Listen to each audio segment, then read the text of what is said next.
Discover a new continent with Eye on Africa. Now at a time that suits even those of you tuning in from North America, France 24 brings you all the latest African culture, comment and current affairs with me, Georja Calvin-Smith, Monday to Friday. Do join us if you can. Eye on Africa on France 24 and France24.com. Welcome to the interview, where our guest today is Ghana's President John Mahama. Thanks very much for coming in.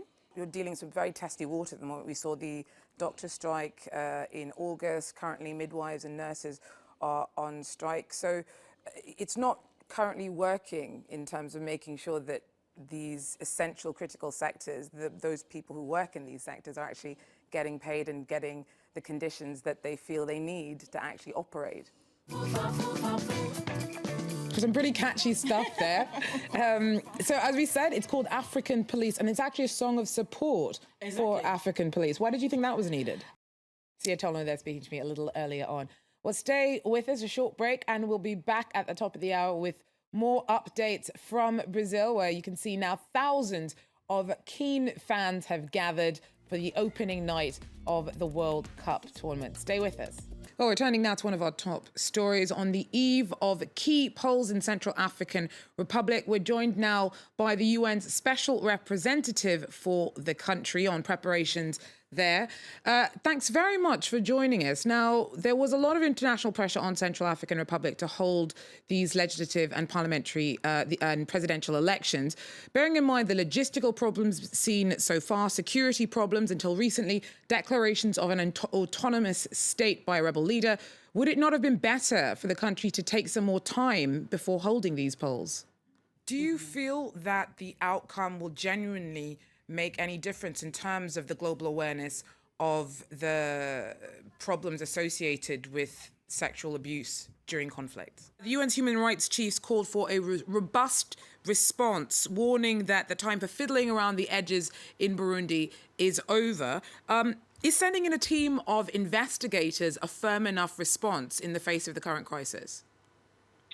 I think it is one aspect of the response. Thanks very much for coming in. Now, you've just told me that today actually saw Johnny hit 15 million views online. But I've got to ask you, did you ever find Johnny? That guy's missing. He's missing. So he only started taking photos seriously 4 years ago and has already established creative greats like France's Jean-Paul Goude singing his praises. Omar, thanks very much for coming in. Congratulations. Thank you, and thanks for having me.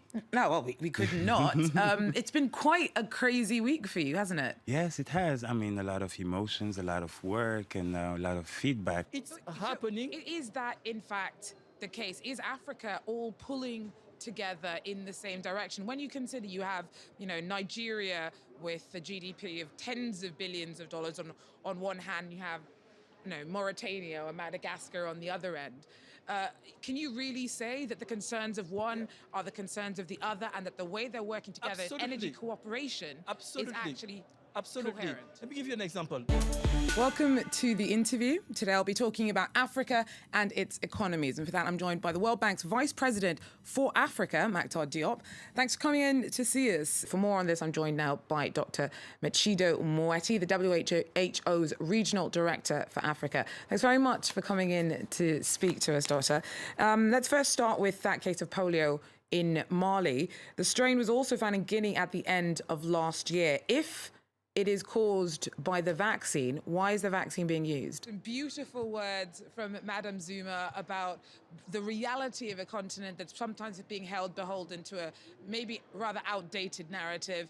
Thank you very much, Akinwumi Adesina from the African Development Bank. Thank you very much, Carlos Lopez from the ECA. Thank you very much, Mactar Diop from the World Bank. And thank you very much, Madam Zuna, Chair of the African Union Commission. Outbreaks don't spread beyond borders. So you're going to be throwing your weight around a little bit more. Thank you very much. Unfortunately, that is all we have time for. Dr. Matshidiso Moeti, the WHO's Regional Director for Africa. That is where we're going to have to leave it for now. Stay with us. More coming up.